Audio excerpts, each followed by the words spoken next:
Do you know many people are having trouble with connecting a USB to their Brother printer? Don't worry.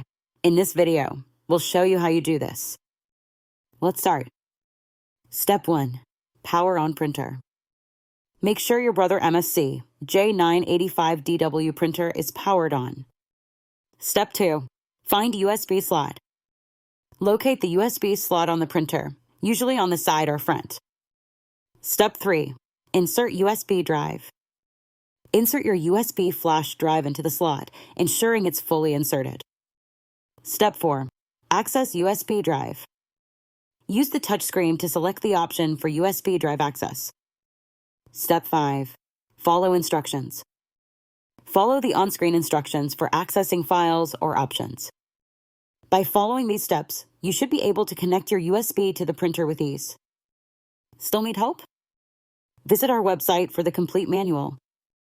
There you will also find questions and answers from other Brother users. Did you find this video helpful? By subscribing, you help us continue to answer users' questions. So, subscribe to our channel.